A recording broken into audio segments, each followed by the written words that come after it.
Hey YouTube, I got a new camera bag. Let's take a look.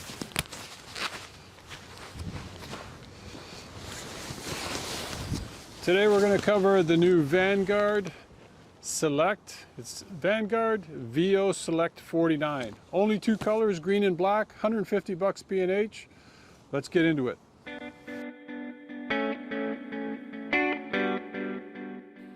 Okay guys, so today we're going to take a look at a really cool new bag. It's made by Vanguard. It's called the VEO Select 49.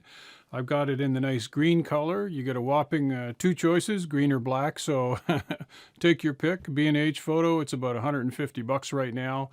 And in addition to doing a review of the bag, I'm going to share the criteria that I had for purchasing the bag. And the first criteria was capacity.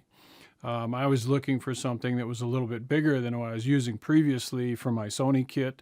I started with the A6000 and then bumped up the A7 III full frame, and then, you know, things just kind of grew from there. I think you can relate to what I'm talking about. So, yeah, I needed something with more capacity. Weight was a concern. I have other bags. I have another bag, a Kata R104. We'll take a look at that in a couple of minutes.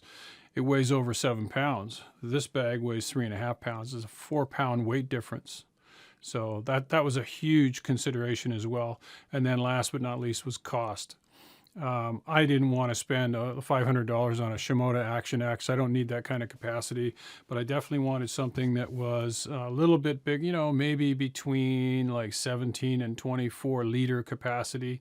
And this bag seems to fill the bill fairly well. So let's jump in and just take a look at the bag and we'll see what we're playing with. And then I'll give you some comparisons and some advice that I've sort of stumbled on using the bag. And then you can make your best choice for your own self. Okay, so it's a decent looking bag in my humble opinion. And it's got some really nice quality materials for sure. On the front of the bag, you got a couple of zippers here. And there's, this thing travels right through. So I'm just keeping my Peak Design shoulder strap in there right now, but I mean, you could, I guess, put a tripod through here, but that's not what it's designed for. On the top here, you've got a zippered opening, which is a fair size. You know, you're definitely going to get an iPhone down in there for sure. On the top of the bag, this is one of the key features as to how the bag can be used. So you got a couple of zippers here with nice leather accent points on them, and you can reach in and grab your camera and pull it out through the top, which I really like. Now, I guess before we get too much further, we should probably talk about, you know, how this bag is designed to be used.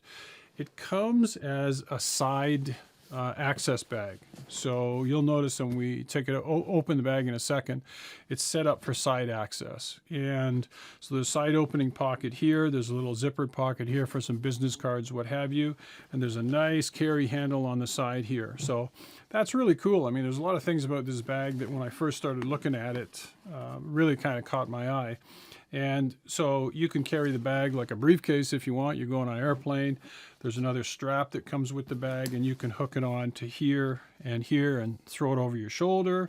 This has a magnetic attachment point. Again, more leather accents, nice steel loops, all heavy duty quality materials. And just so that you know, I will never use the side access on this bag. It's just not the way that I work for a camera bag. For me, I'll pull the camera out of the top occasionally, but 90% of the time I'll open the back flap, open this thing up, and I like to work out of the bag. I want all my gear right in front of me so I can see everything in one go, and that's typically the way that I work. But I'll leave it to you how you want to deal with that. Now,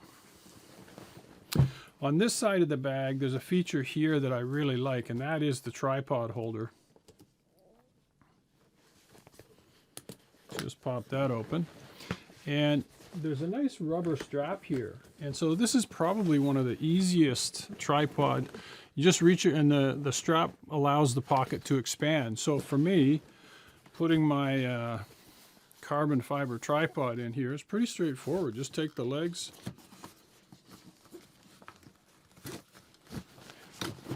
drop it in like so, bring this around. And now I'm going to do something that a lot of people when they review camera bags don't do, and they should, and that's try it on for you. 90% of the time I will use this bag like this.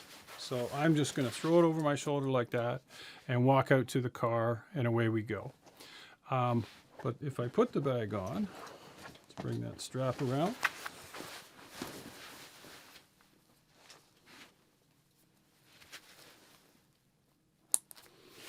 There's your adjustable sternum strap on the front, and that makes a huge difference when you're trying to pack and distribute the load. You also have a waist strap here. I'll probably never use it. Maybe on a long hike I will, but I don't do that many long hikes. For me, it's like, you know, I've got a shoot I have to do next weekend, and family wants me to do, you know, family portraits. So we're going to go to the park. I'll take the bag out. I'll walk, you know, 300 yards to wherever we're going to shoot, and that's pretty much it. So it's, you know, from the house to the car to the park and back. Or, you know, I'm going to the Trestle Bridge nearby. And so, but I'm not going on 5-10 kilometer hikes with, you know, 50 pounds of gear. There's just no way. As a matter of fact, the second I pack the amount of gear in here past maybe a camera and a couple of lenses, I'm going to switch to a roller bag because I don't want to hurt my back in the long run. So just something to think about. Okay, so here's what the bag looks like from the side, from the back, and again from the side. And you notice that from the side, I can still wear a belt system here, which is really important to me because I love using the belt system. So then it's just shake it off, pull this back around, undo this, let's bring this out. So that pretty much covers the front, the two sides of the bag. Now let's open it up. So you've got the shoulder straps are fairly well padded, and so one thing I should point out. See this cushioning material right here? It doesn't cut into your neck. That's really nice. I like that a lot. You've got a small zippered pocket here, and it's big enough to put an iPhone in there or some little bits and bobs, but you know, because this is you're gonna be wearing this against your back, you want to be careful with that one. It also has the strap so you can drop this over a roller bag over the handle arm, and if you're in the airport or what have you, so that's kind of cool. Your just so you don't think I'm lying to you when I tell you it has a belt strap. Here it is here, okay? And 90% of the time I'll just keep it tucked in here out of the way. Then I don't have the straps, you know, hanging around, blowing around in the breeze or getting in my way of doing other stuff. Like this. Now you got two zippers here, one here, and voila, the bag opens up. So if you want to carry a 15-inch laptop, this bag will do it. This is where it goes here like this. But this little bit of padding here gives you a little bit extra cushioning against your back. And again, you throw a MacBook in there or a Dell laptop 15-inch and you're going to add 2 or 3 pounds extra weight. So it really all comes down to how much you want to abuse your body, really. Okay. This is typically the way I have it configured. I've got it backwards to the way the bag came for sure. The bag came with side access, and I've set it up so that I have the extra access down here, like all the free space is down at the bottom. So I'm just going to carry my A7 III with my 70 to 180 Tamron lens here. Right now it's on the camera doing the filming. It's on the camera. It's on the stand doing the filming. And then, you know, 2 lenses, a speed light, a trigger, the Hoodman hood loop, which I don't leave home without, and then, you know, triggers and, you know, little small stuff here. And the bag comes with a rain cover, so that's handy as well, but mostly little stuff here. This is the way I'm going to use the bag. So really, you got to ask yourself, you know, you want to pack this thing with 3-4 lenses or whatever. You could do it. Like I can have my camera here. I got 2 lenses. I could put a 70 to 200 down here. But you know, you go on a long hike with that much gear, and that puts quite a load. For me, I want to keep it simple. And 9 times out of 10, when I'm going to do a shoot, like I said, I'm going to do a family portrait session. You know, I know exactly what lenses I need. That's all I take, and away we go. If I need more, I dump it into a roller bag and divide up the weight that way. So pretty straightforward, but this bag is definitely, I'd class it a medium-sized bag, and has a lot of great little features on it for sure. Okay, before we jump into the reality check of the video, and you might ask, what is that? Well, that's why I'm going to do some comparisons for you. The first thing I wanted to do was give you a pro tip. So if you're new to photography, or you're going out and purchasing your first camera bag, notice the difference between the interior colors of these two bags. It's 2021. Any camera bag manufacturer that's producing bags with a black interior is just wrong in the head. All of our camera equipment is black. You're going to lose this stuff. It's hard to see. That was one thing I liked about Kata bags way back in the day, is this yellow. They called it yelloop, or yellow interior color. But it was just phenomenal, right? You can see all your gear, all the bits and pieces so easily. And that's really important. So that's the kind of thing that I've learned over the years going out and doing different professional shoots, right? You open your bag, and a lot of times there's not a light. If you're shooting video, the lights are off or what have you, so it's hard to see your stuff. So if you're going to buy a camera bag, light gray interior. Look at this. Vanguard was paying attention. They've given us kind of a light beige, gold, whatever color you want to call that interior. So it makes it easy to see everything. And that's really important, for day in and day out usage. All right, so this is the part of the review where I'm going to do a reality check with you. So this is the Vanguard 49 here. And this is the Urban Approach 15. Now, I've done tons of reviews of Think Tank photo camera bags, and make no mistake, okay, those reviews were paid reviews. They sent me the bags, and I did the review in return. But the nice thing about Think Tank is that they never coerced me into saying this about the bag or that about the bag. So my opinions were always my own. This bag I paid for with my own money. So my opinions are definitely my own. I haven't been coerced here at all. So this is not a paid review.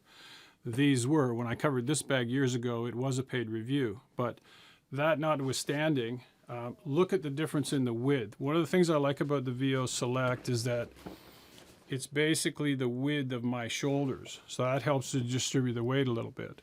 This bag is a little bit more narrower, but in fairness, this was the bag I've been using for years with my A6000 kit.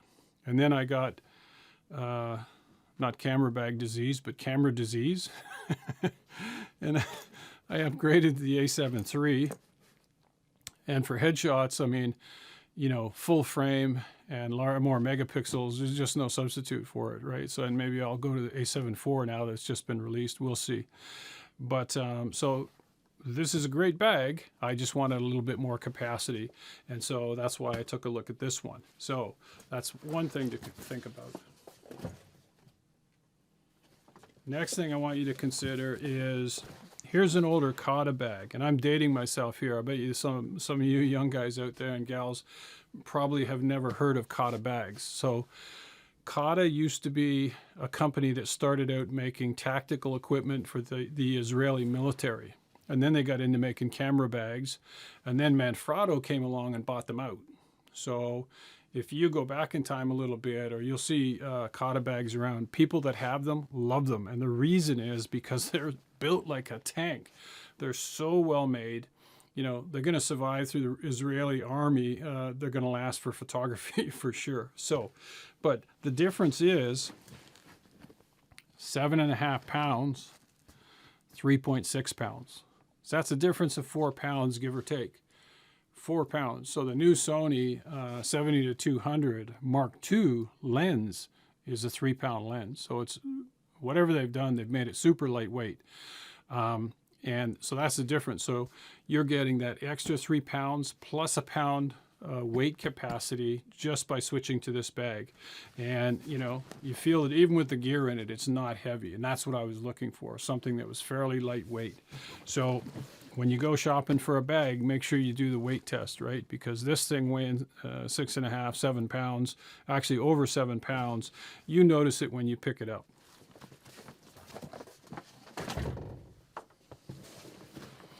So now that we're coming down to the short strokes here, I am definitely going to give this the Path Tech seal of approval. Yeah. So having paid for it with my own money, did I say that? This is not a paid review. I'd recommend this bag to anyone. Just pick the color you want and away you go. You just have to decide how you want to use this bag. If you're a side access person, you've got that ability right here. If you want to access it from the top, you've got that capability. If you want to access it from the bottom, and if you want a combination of any one of those three and you want something that's lightweight, this is a great option for you, and it's not going to break the bank. So all in all, a great choice. Go out and buy it with confidence, and you won't be disappointed.